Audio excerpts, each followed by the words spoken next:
Before we get to our episode, I want to take a moment to tell you about a platform that is revolutionizing the way SMP artists market their clinics, and best of all, you don't need to spend money on ads to use it. The platform is called HighLead, and it's a complete sales and marketing system created by an SMP artist that is guaranteed to generate more bookings for your clinic. HighLead helps you capture, nurture, and close more business with dozens of features, including your own website chat widget, a unified text message, phone, and email marketing system, a review management system, helpful automations, and so much more. And beyond that, HighLead's team gives you one-on-one sales and marketing training, step-by-step onboarding calls, and responsive support. If you're ready to fill your pipeline with quality SMP leads, check out HighLead right now at gohighlead.com. You can get access to a 20-minute overview video to see behind the scenes, or book a live one-on-one demo with the founder to get all your questions answered with absolutely no risk or obligations. Check out gohighlead.com today.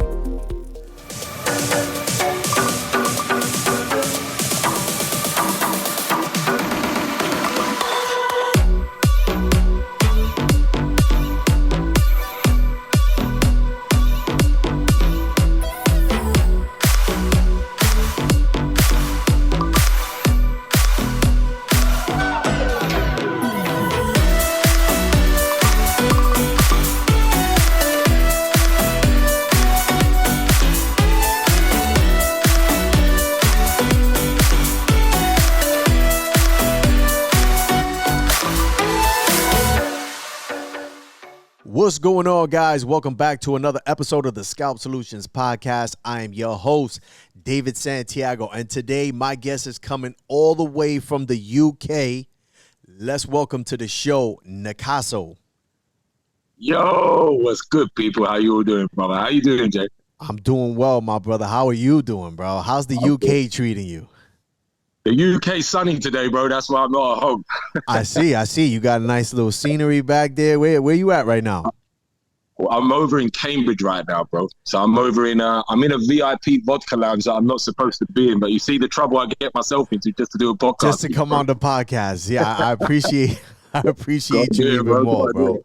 Look, my brother, obviously you on a day off from the office. Yeah. I know you're a busy dude, so I appreciate you taking out some time, to jump on the podcast and chopping it up with us, man. So tell us the name of your clinic, brother, and your exact location.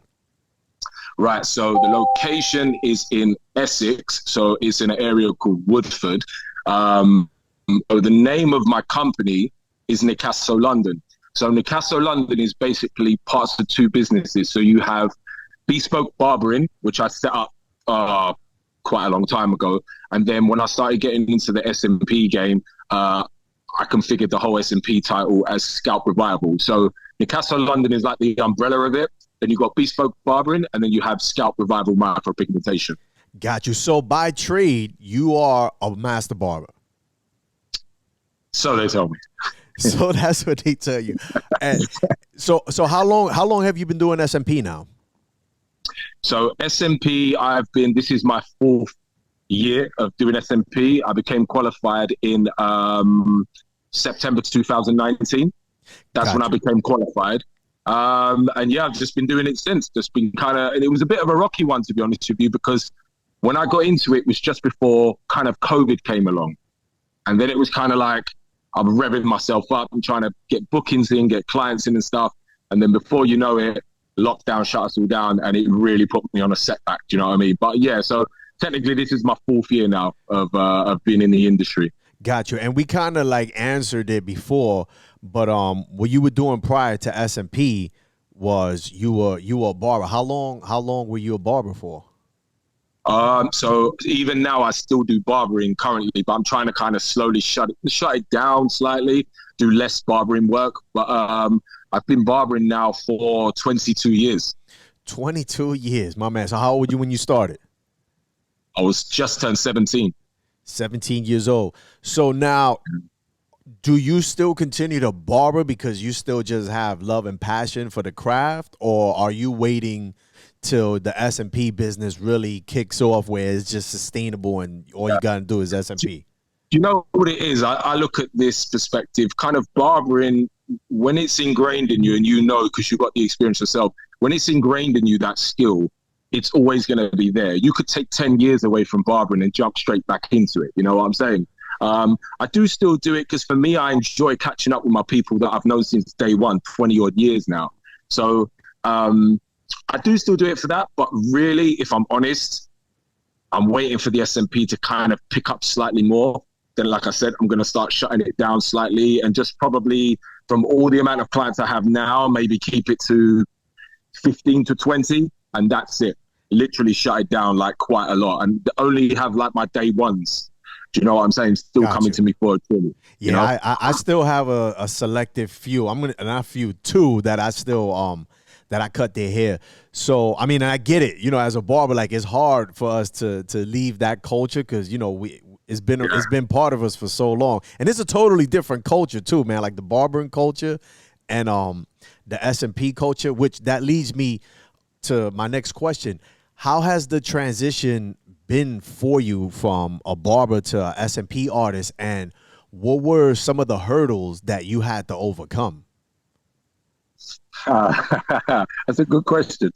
So the transitioning was fairly easy, if I'm honest with you, purely down to the fact that where I was working at our family barbershop before, once I became qualified, my plan was to do SMP only on Sundays. Okay, because the area that I used to work in, it was really bad for parking. And I just thought to myself, you know, Sunday was the only day you could park for free. And as we know, SMP is like a 2 to 3, possibly 4 hour kind of treatment. So it got to the point where for me, the transitioning was quite simple. And the only downside is such a high expectation for barbers in SMP. I think everyone just automatically assumes, oh, you've been barbering 22 years, you're going to be the best in the industry. Not really. You know, it's like it takes time to develop that skill, develop the understanding, developing the machine knowledge, needle knowledge, dilution knowledge. There's so much to take into it as opposed to learning how to cut hair. You see what I'm saying? Got you. In regards of failures, I don't know about failures, bro. I think everything we do in life, whether it be good or bad, is just put down as an experience. You know what I'm saying? So, so there was no failures for you, meaning like, not any of your failures, because you know that's expected. You know that's part of the process. More so, like, what were some of the hurdles? What were some of the biggest challenges you had to face making that transition? I think, in a sense, it was kind of the uncertainty of, would it work? Could I coincide it with my barbering in the way that I've been made to believe it could work? Does that make sense? Yeah, because everyone kept saying to me, bro, you'd be a barber. I had loads of clients, and this is another thing that really pissed me off, is so many people that were losing their hair, clients of mine who I've known for years, were like, yeah, as soon as you're qualified, the minute you're qualified, let me know, we'll get booked in. And it was just gone. Yappers, man. I call them yappers because all they do is just yap. And then it just got to a point where like lockdown came, then I had to cancel so many appointments. And then I was just spent the whole of lockdown at home practicing on a melon. And I'm like, no, I'm done with these melons, man. I want to practice. I want to get working on people, human beings. You know what I'm saying? It got to the point I was SMP in my leg, like my calf. I just needed to just do something. And I'll be honest with you, Dave. I became a bit disheartened in it because I was like, did I make the right decision doing this? And I think that was just my own subconscious mind telling me, maybe you made a mistake. You've invested in your training, but maybe this ain't the industry for you. Maybe you should stick to barbering. And that was my demons in my mind telling me, like, just self-doubt. You know what I'm saying? Yeah. I mean, I'm sorry. I could understand that because I mean, aside from, I know we're just touching on more so like you as an SMP artist, but in the barbering world, like you're an incredibly successful barber. You're doing shows. Correct me if I'm wrong. Like you're also a sponsored barber. Like you're traveling to trade shows. You know, so like you're you have this responsibility as a successful barber. So you automatically assume that, you know what, if I did this in the barbering game, when it comes over to SMP, Yeah. I'm gonna crush it. So like I could see how you start, like your self-doubt starts kicking in, like, Yeah. yo, what's going That's on, right. man? So Yeah. Sorry. Go on. no, go right ahead, brother. So again, it's like I said, when I kept hearing so many people say to me, yes, soon you're qualified, soon, but people couldn't wrap that. This is the one downside of SMP. It's not really a new industry, is it? But it's still, people are trying to wrap their head around it all. And this is why the one word I don't use is tattooing. Now, the reason why I say that is because I've got a lot of clients who don't have tattoos. I don't have tattoos, apart from my head where Tony and Chris bless me nicely. Which you can't see, they bless me nicely. It does look good. Like the minute, it does look all right, innit? Considering it looks fucking sexy. But then it's on this face as well, so yeah. I'm feeling myself right now. But it was kind of like, so many people, like I said, yeah, as soon as you're done, as soon as you're qualified, get in. And then they're like, is it painful? And then I'm like, here we go. All right. So I'm like, look, it's not really painful. And the best thing about us that have had SMP done, you can be that representative of the industry. So you're like, look, on a scale of 1 to 10, it's about 3, 4 if you start touching on temple areas. And then you'll start explaining to them in full detail, because now you're qualified. You've gained more knowledge. Then they're like, yeah. Well, I'll have a bit more of a think about it, and then before you know it, they're gone. It's gone. You're sitting there wasting time, and that's what got my doubting kicking in, thinking, shit, man, have I made the right choice here? And yeah, but again, it's just your self-doubt kicking in. But again, I always used to be like, I've got barbering to fall back on. I don't want to have barbering to fall back on. I want my SMP to kick off good, so we can really because I've been through hair loss. I know it's horrible. It's a horrible thing. So I really want to be out there making a difference. And when I do SMP for people and I see their confidence skyrocket, it's priceless. No matter how much you charge anyone, that's priceless. You can't touch that. Yeah, for sure. So essentially, the whole sales aspect of SMP, right? The consultations, like getting them to convert, that kind of was what was discouraging for you, because I know as a barber, all we have to do is, hey, sit down, let me give you a fresh cut. Like, all right, let's be real, right? If you want to take someone's client, right? What do we do? Hey, man, just sit down in my chair. Don't worry, I got you. What you want, a fade? This one's on me. Yeah. This one's on me. You bless them, give them a nice tight fade, and what they're gonna do? They're gonna go, oh wow, this is nice. Whereas SMP, you can't just like, hey guy, look, this is what I'm gonna do for you, and like you said, the uncertainty. So like, yeah, it's hard to develop that mindset to understand, like, as barbers, is like, oh bro, like this is a totally different field. Like we are now, like, our sales game has to be like on a whole other level, because sales as a barber, totally different. Totally different. So how long do you think it took you to start feeling confident in your skills as an SMP artist?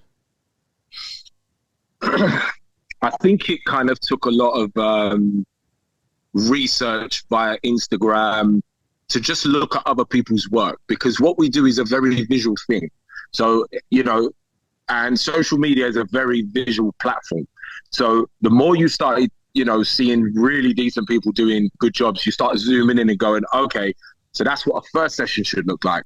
Zooming in, that's what a second session should look like. Then you start practicing and then building your understanding exactly how it should look. And I think it took me, if I'm going to be honest with you, it probably took the best part of 1.5 to 2 years for me to get slightly more confident in my abilities, because I started noticing as each session was going on, because my understanding was going on. I understood needles better. I understood about the strokes of the machines, the dilution, skin tones. The more I educated myself, the better my treatments were becoming. And then it kind of took, to be honest with you, ironically, to meet Tony, or to get chatting with our boy Tony. So Tony, I love Tony, boy. Shout out to Tony. Shout out to Tony and all the Black Rain fam. But when I started seeing his ideology of stuff and his methodologies and what he was doing, yeah, again, that's when I started realizing, like, damn, this guy's incredible. And no disrespect, I don't want to say who I train with, but no disrespect to them. I saw SMP in a new light. I saw it in a different league of quality. And that's when I started thinking, shit, did I choose the right provider? But that point, it's too late. Like, you know, $3.5 grand down the toilet, never mind. But it is what it is, right? So I joked with Tony once. I was like, why didn't I meet you first? Why didn't I just meet you or come across you first? But you know what? It's better late than never. And now I can say I feel definitely impression-wise, they're more clean. They're more crisp. They're a bit more precise. I'm nowhere near a level I know I'm capable of being at yet. But again, I'm quite new to the game. I look at myself as fairly new. It's only 4 years. You know what I'm saying? I've not been in the industry for 10, 15 years, or if it's even been running for 15 years, I don't know. But, you know, I'm still kind of progressing, still learning as I go along the way. Now I understand more the diameters of the needles. So I know when it comes to feathering out a hairline, you lose one, say like a 0.4.3 round liner, it's going to feather it out, really tighten it nicely. So now I've just got a greater understanding of exactly how I need to execute sessions. You know what I'm saying? As opposed to before, I was a nervous wreck. Like, you know, Gotcha. So yeah, the transition of that was quite easy getting into it. But yeah, the confidence thing is it takes time. It takes time. So now, in the beginning, you said you were, you know, all your clients were telling you like, hey, Nicasso, like, you know, once you get training, I got you. And they didn't, right? They all flopped. But you said you were getting tired of working on melons. You even started working on your own leg, which I believe a lot of us did, like the knee portion, the thigh portion of the leg. Do you feel like now, knowing what you know, you don't feel like, hey, man, maybe that was a good thing that it gave me, you know, more time to practice, you know, on the melons and on myself, opposed to just like, 100%. You know what, next week I'm got my first client already, I'm going to do it by myself. Like, you don't think to a certain respect, you know, like kind of like the saying is everything happens for a reason. You don't feel like that was actually something good for you? To be honest with you, I think it was a blessing in disguise. And I'll tell you another blessing that I had, because before the whole world shut down, I had a client booked in from just past Birmingham. So from me, give or take, it's about 2.5 hours train ride. Anyway, this guy was discussing it. And I'll be honest with you, Dave, I had a funny feeling about this guy. I think he was all about just trying to get it for as cheap as possible. But because I was new, I was like, okay, I can't remember what I quoted him. It was pennies. And then he was like, oh, yeah, sort me out and I'll bring 10 of my friends to you. You know, the usual yappers sitting there. I'll bring, you know, sort me out, look after me and I'll look after you, one of those ones. And we organized him to come down. Out of nowhere, the same weekend he was booked, lockdown officially started. So now I'm like, shit, this guy's booked to come down now. So obviously I had to tell him and say, look, brother, like the world's locked down. What do you want me to do? So, you know, but he was like switching about it. He was like, but bro, I spent £30 on a train. All right, bro, it's £30, man. I'll refund you the train ticket, whatever, man. Chill, you know? And he was getting so arsy about it. And he just got to a part, I was like, do you know what? I don't even want to do your SMP now. You're stressing out over £30, or like in dollars, what's that? $40, $45? I was like, bro, I'll even take that off the quote I gave you, like just to get you in. And he was being all funny. And then after that, I was like, do you know what? That's it. So even that was a blessing in disguise, because I knew this guy would be ultra fussy. Yeah. And I know that now if he come to me now, it's a different story. But back then in 2000, well, kind of early 2020, I think there could have been a problem and it could have escalated. I could have got into an argument with this guy. Maybe I wouldn't have been confident enough. So yeah, you're right. In regards of people letting me down, I think, and again, they say proof is in the pudding. I don't think I had enough pudding to prove myself. You know what I'm saying? I didn't have the strongest of portfolios. But all of a sudden now, when my portfolio is growing and people are seeing my work, now the inquiries are coming in thick and fast. So again, I think it was a blessing in disguise that everyone flopped on me. Yeah, for sure. For sure. You made it work. You made the best out of the situation for you, and obviously now you're benefiting from it. So do you think that your experience, and just going real quick back as a barber, just your experience as a barber and like how you've been exposed and you do trade shows, and you're sponsored, what part of that, that barbering aspect of the world do you feel you were able to bring over with you on your SMP journey?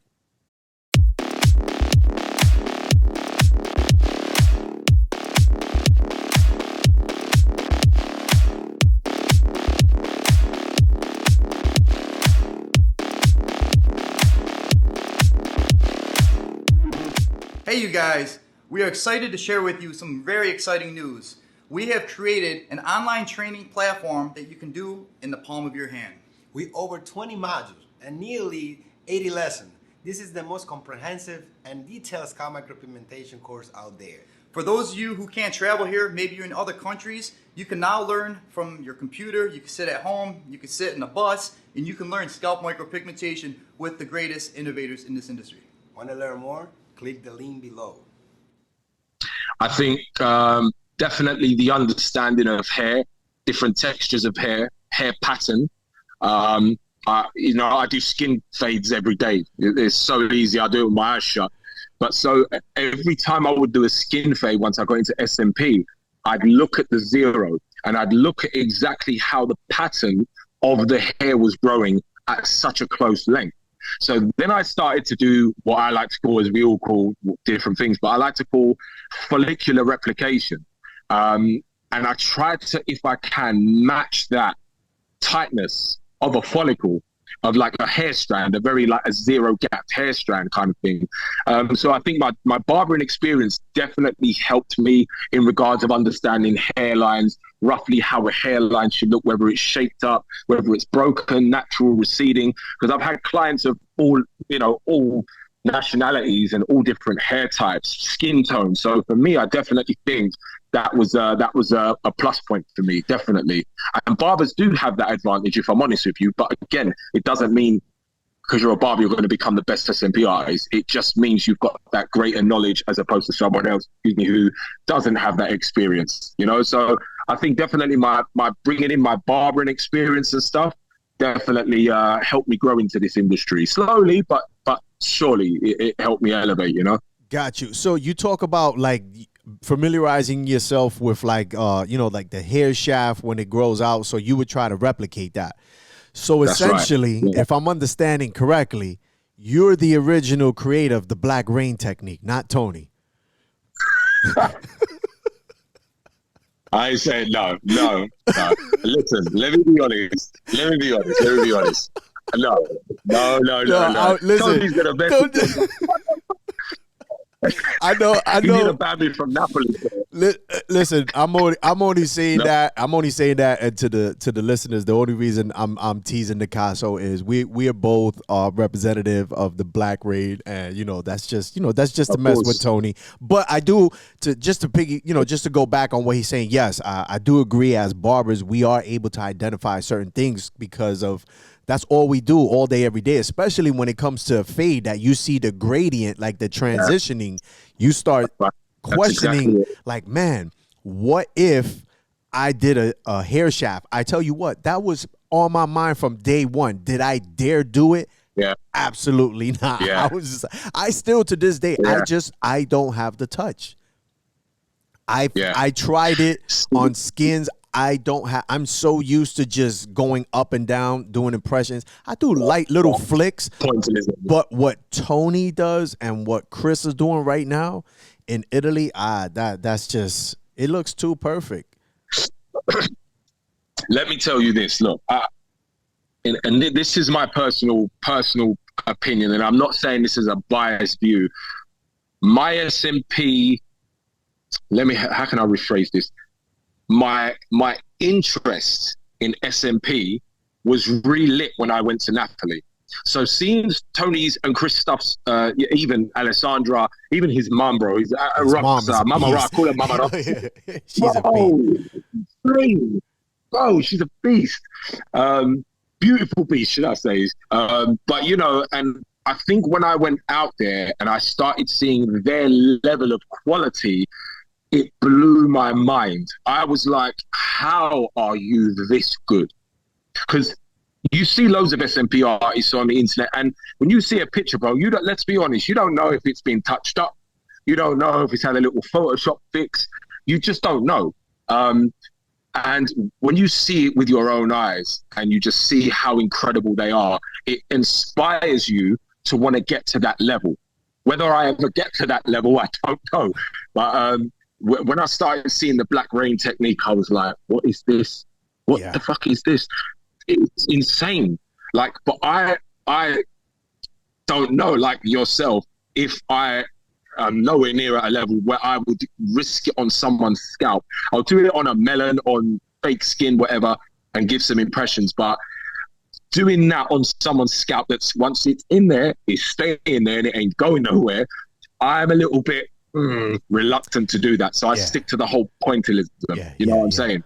But their work is mind-blowing.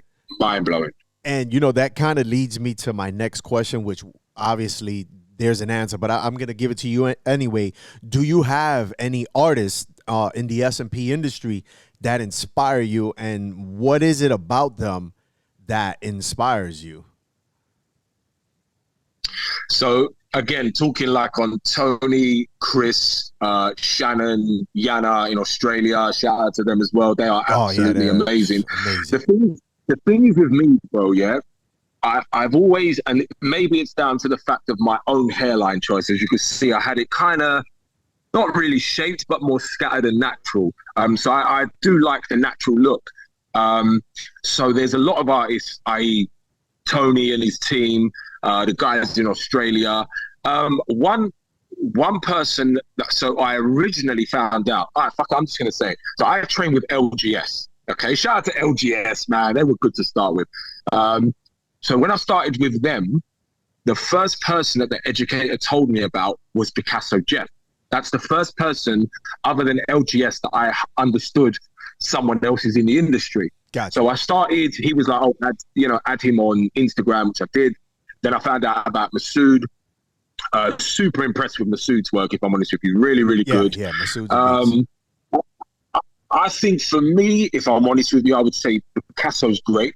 Masood is amazing. But again, and I'm not saying this in a non-biased way. Yeah, it's your opinion. It's your opinion, bro. It's in my personal opinion, Tony, Chris in particular, and see what the difference between their work is. It's natural, but the density is amazing. It's not like natural, but it's really light where you can barely see it. They somehow master the density with naturalism, and I think it's incredible. So again, and the guys in Australia, Pro Micro, man, their work is mad. Yeah. It's so on point. That's scary. It's so scary how in unison and evenly spaced out their impressions are. Yeah, Shannon and Jana, they're crazy. It's just phenomenal. So I'm all about quality over quantity. So I've got probably top 5 hitting possibly top 10 artists. Other than that, everyone else is kind of good and average and below kind of thing. You know what I'm saying? But gotcha. I would say Jeff, Masood, Tony, Chris, everyone at Tricon Medeka, and Yana and Shannon. Really, I would say are my kind of go-tos that I look at, zoom in on their work, I snapshot their work, I just zoom in on it from time to time. If I can't sleep like I couldn't last night at 3:15 a.m., I'm sitting there zooming in. I'm like, okay, that's tight. I like that. Let me try that on my next client, you know? So yeah, it's good to have inspirations, man. Otherwise, you're just doing everything off your own back and you will make mistakes. I made mistakes when I first started, before I started finding out about how good everyone was really out there. And I look back at my old melon work. Oh, it's terrible, man. It's terrible. Yeah. Like Lego head near enough, you know what I'm saying? It's bad. But again, that comes with practice, you know what I mean? Yeah, for sure, man. Thank you for, being transparent about who it is, that inspires you. And again, it's not a question to, to put you on the spot, because at the end of the day, Yeah, we know not all artists. Are there a 30, 40, 50, 60, 70, 80 great artists? Yeah, but, you know, just like you, I have my, you know, top 3 that I'm always zooming in on their stuff. Like, this is, you know, this is what I'm trying to strive to get. And obviously Tony for me is the top dog. I tell him all the time, you're the best in the world, bro. Me personally, I know there's other people that have pioneered their way and stuff, and not saying that their work is not good. They have phenomenal work. It's just, Tony does work that I look at it and I'm just like, how? Like, man, that's the patience, the touch is crazy. But this is not about Tony, man. I'm interviewing him a little later. We're gonna get to Tony. Let his head balloon down. Yeah, I don't want his head get crazy. He's gonna hear this and his head, you know, he gets all bougie. You know, these Napolitani, what is it? Napolitanianos, whatever. Napolitanianos. So check this out. Let's get more into like machines and actual equipment, man. What do you have a go-to? Do you have a go-to needle? What's your favorite needle? Like the one you usually start out with? So currently at the moment, okay, so I'll talk about what I started with. So when I first did my course, I started out with Killer Ink. Gotcha. They was okay.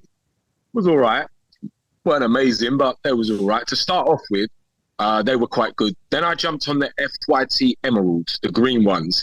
I really liked them, actually. I thought they were really, really nice, really tight, really precise.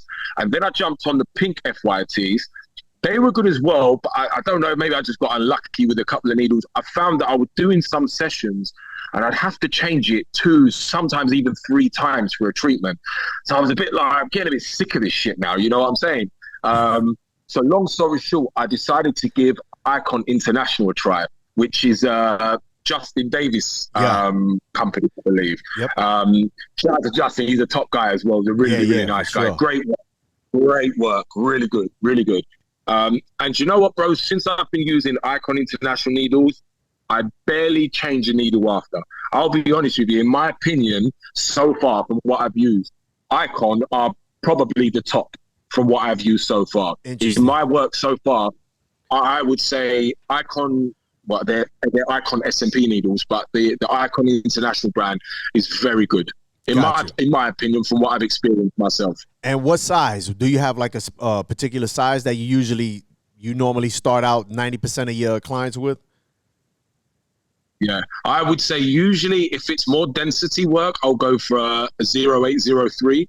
And if it's kind of more like a blank canvas, it would be 0603. And to tighten like the edges, they have a 0403, which I think is a 0.15 millimeters. It's super tight. It's really, really nice. And it's just perfect to kind of like really edge off the hairlines and just really give it that natural touch. So my baseline would be 06. But to finalize something, if it's more of a natural kind of look or more broken, I'd go for a 0403. They are super tight and they're really nice. Give really nice impressions. Got you. And how about pigment? What kind of pigment are you using? Pigmenta, bro. Standard. Now, so when I first started, the only ink I used was the one from LGS. And that, you know, that was okay. But I was finding when I was looking at healed results from it, they just didn't sit right. And I don't know if maybe it was just me not doing it great. I don't really know. But I find Pigmenta's got more consistency and it really gives like a nice matte finish. You know what I'm saying? It doesn't give that kind of like off color effect. So when I use Pigmenta, now obviously I understand the dilution, and Tony smashed it on the dilution because it's so fucking easy, excuse my language, to understand. It's not like, I think the first one I was using, the LGS, was like 12 drops of this and 620 drops of this. And it was so confusing for me, because then I'd do a treatment and I'd be counted by the drops going 1, 2. I'd get to 10 and forgot if I was at 11 or 12 or 9. And I was like, this is doing my head in now. So like when Tony told me about Pigmenta, and he said it's literally 1 ml, if you're going to break it down for 1 ml, and then you do the ratio of what it's going to be, 10, 12, 15, 18, 30, whatever you're going to do it as. And it just simplified everything so much more, rather than doing, like I said, 12 drops of this and 25 drops of that. And 12, it's just, That's what put me off of SMP at one point. I was like, she's doing my head in, man. You know what I mean? The mixing of the pigment. Yeah, the mixing of the dilution understanding, because even when I first did my course, if I'm honest with you, there was no real explanation about the dilution. It was like, okay, if someone's got this skin tone, go with this ratio to this ratio. And it was really confusing for me because it was by the drop. And I was like I said, me being me, trying to be so ultra precise, I would just forget what drop I'm on. And it just got really frustrating for me. So now this is simplistic. You use like 1 ml, you bash it out, pigment is the way forward, end of story. Gotcha. Standard. And the quality of the ink is really, really good as well. And I mean that in a non-biased way. It's just perfect. For me, for the quality of results I've seen, healed and fresh, it's bang on. It's really good. And how was it you as a new artist to meet Tony, who is the founder of Pigmenta? So, I mean, obviously, he was an inspiration to you, but talk to us. How was that like, him reaching out to you to tell you like, hey man, I want you to be part of my team? Bro, that was a real honor, quite interesting how even me and Tony got talking. I think when lockdown happened, you know me, I'm like Mr. Conspiracy. So I was like posting up loads of different conspiracy theories about COVID and all this other stuff. And I think he must have reached out to me and just laughed about some comment I made. Anyway, me and him just got chatting and chatting. We was kicking off, having so much jokes. And he was like, bro, we need to meet up. We need to meet up. You need to come to Napoli. I need to come to London. We need to meet up. So then he told me about the ink pigment. I was like, sick. This is going to be amazing. And then afterwards, he's like, look, I'm building a team and I'd be really, honored if you could join. I was like, bro, the honor's mine. The fact that you're even asking me. And I'm being transparent, especially someone with such lack of experience like I did. But for me, the reason why I've got a massive amount of time and respect for Tony is he saw potential in me and believed in me when probably a lot of people didn't. You know what I'm saying? So the fact that he took time to invite me over to Italy as well, to shadow him, to then go back out there like I did last year and assist him in a training course. And now I'm not sure how aware you are. My brothers are coming over, Tony and Chris, coming over to my town in London, and we're looking to do some classes over in June. So the fact that they asked me to do that as well, it's an honor, man. It's nothing less than an honor. It's nothing less than an honor. It's incredible. Yeah. I think definitely Tony has really helped me really enjoy this industry again. When I started doubting myself, like I said before, I've really kind of jumped into the industry like head first now, like, yeah, I'm ready. Let's go. Let's do this. Let's make this industry good and stop seeing all these fucking bodge jobs. I'm tired of seeing so many disgraceful bodge jobs. I don't even know how these people are even allowed to do SMP, man. Like, but anyway, that's another topic. That's a whole podcast itself. So, what's a piece of advice you would give yourself, when that now that you would give the rookie just starting out Nicasso SMP artist? I would definitely, no disrespect, but I would definitely say kind of, it's a typical thing, maybe I should have done my research a little bit more into who provides SMP training. And that's no disrespect to my guys that I train with at LGS. They're really good. But I just felt like what I know now is something that wasn't necessarily provided to me on my training course. And I'm just being honest here, and also just understand and research more about skin anatomy, needles, machinery, how the ink works, just the process of SMP before I kind of jumped into it, because I just wanted to get my treatment done. And then I kind of coincided it with my training. So I think I kind of maybe went in a bit head first into SMP a bit early, maybe a bit too quick, as opposed to kind of really sitting there and doing research and also asking myself, why do I want to get into SMP in the first place? You know what I'm saying? But my answer for that is simple. It's because someone who receded a lot. I had really bad hair loss, and to then have it done and skyrocket my confidence, for me, that was a perfect reason to get into SMP. It wasn't even about the money, because money comes and goes anyway. It is what it is. But when you see a person smile on their face when you've done their SMP and they've just got ear to ear grinning. You can't touch that, man. For me, that's priceless. For me, that's priceless. So that would be kind of the information I would have given my rookie self. Do a bit more research, learn, look at people's portfolios, zoom in, check every little impression possible. And also, not just that, bro, check a person's persona. Like, people say, they buy into you before they buy into your product. So it's a whole array of, I could go on for an hour, but that's basically the baseline of what I would have told my rookie self back then, 4 years ago. Yeah, that's good advice, man. And where do you see where would you hope to see the industry in another 5 years? Definitely. Do you know what I really want to see it as? If I'm honest with you, I want to see a lot of the top artists kind of educating the rookies better on forums. Now, the reason why I say that is because years ago, well, probably back in 2020, someone asked a question. Now, me being me, I just answered it of what I got taught. And I got kind of fired down. I'm not going to say any more than that, but I kind of got shot down without any elaboration. And I'm sitting there thinking, okay, so elaborate on your answer. And there was no elaboration. So I'm sitting there thinking, is it kind of like an OG thing and like, oh, bollocks to the rookies, like they don't know shit? No, it shouldn't be that way. Everyone needs to come in this game as we start, come in the game humble. And I want to see everyone elevated to the highest standard, because when people see bod jobs, it puts people off of SMP, and that affects us as businessmen.